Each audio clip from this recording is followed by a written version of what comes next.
Hello and welcome to the How to Exit podcast. Today I'm here with Tim Mueller. He's the co-founder and president of ITX for more than 25 years and has held leadership at startups from mergers and acquisition firms to even the government.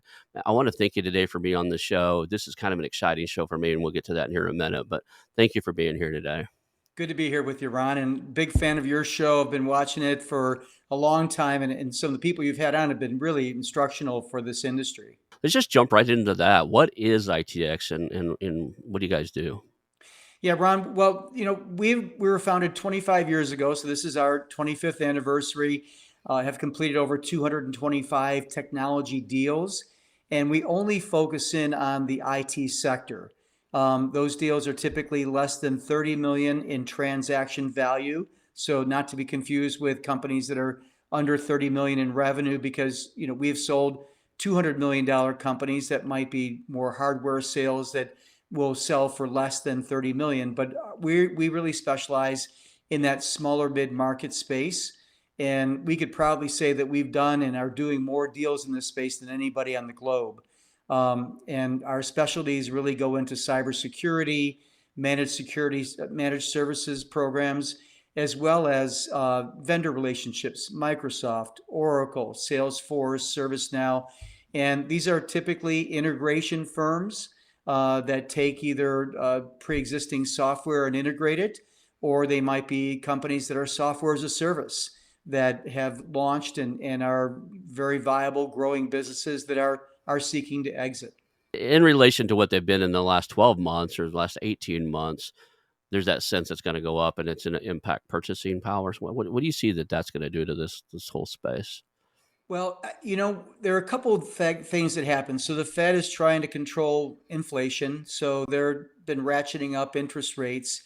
And, a couple things could happen. Buyers can look at that and say, we don't have as much access to capital, so does that cool off M&A a little bit? So perhaps we'll start offering lower valuations for people if things are going to cool off, and if there are less buyers out there, then the sellers will not be able to enjoy as high a valuation as they have since roughly 2013 or 14. And let me take a sidebar here for a moment, is that, as you might imagine, we track all valuations in this space pretty closely. And coming out of the housing and banking crisis of 2010, 11, and after everybody kind of shook off their hangover, we saw the valuation start to climb. And they climbed all the way to about 2018, where they leveled off for the IT industry. And that's where they didn't really move down or up since 2018. So roughly 4 years of maintaining nearly record valuations. And so that was really good for the sellers. Buyers knew that they could have some kind of incremental value in it, even with the higher valuations. So here comes now these higher interest rates. There's also a strategy behind not pouring all the information to the buyer. In many cases, your best buyer is your biggest competitor.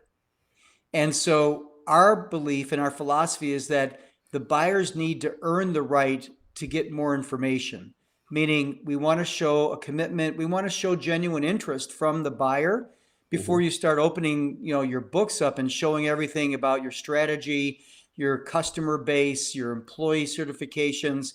And so the more time that the buyer spends and truly digs in, and we have a little bit of a gauge to say, are they acting like a buyer? And if they are truly acting like a buyer, then they're going to earn the right to get more information as you go along. And that might take a couple of longer calls. Are they willing to get on a plane now with the ability to travel more? And are they willing to go into the city and sit down and talk over dinner and then spend another day digging into the business? Or are they just going to put a couple of analysts in it and dig through the information and say, you know what, we're not interested, but all of a sudden they've got now a little bit of your secret sauce. And we want to safeguard from that. But with the recurring revenue model, we're seeing a lot of trends where the buyers are certainly kind of pivoting over to that, because they believe that not only it mitigates their risk, but then it also shows great trust that the clients have in that business, to say, we'll give you a 3-year agreement. And the more those agreements are staggered so that they're not all expiring at the same time, that also increases the value of a business when a buyer comes in. Um, so we see that certainly as one of them. But the other trend is the lack of resources. You know, we see this in just your regular restaurants, right? Help wanted everywhere. Businesses are closing earlier than ever because they don't have the help to continue. Well, that shortage on steroids is happening in the IT space, and partially because we do have people that did call today and retired, and they're moving on, and the younger folks have really got a leg up right now in their negotiation. That's facing a lot of these guys that are thinking about selling. They're at this point right now. They either have to learn to run their business a different way, and that's the hybrid model of how much can I let people work remotely, and when do I need them in here so that we can actually see eye to eye and do something creative, or how do I change the way that we do things to like so maybe you and I don't figure it out, but the next generation I think is going to end up figuring out how do you create those creative environments to where people are actively engaged in a situation where it's virtual. But you know, a lot of those guys just don't want to make the shift. So it's like it's time. Oh, Like they either make the shift or they can start looking for somebody else to take over the reins and do something different. well, to put it in the simplest form, they only have one of three options. You could buy, sell, or partner.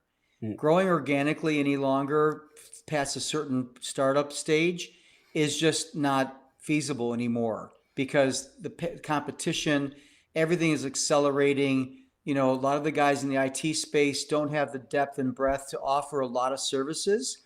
So someone that is two clicks ahead in size are saying, you know what, you only offer, integration of, let's say, accounting software. I could do accounting, I could do cybersecurity, I could do managed services, and I also can do customer relationship management.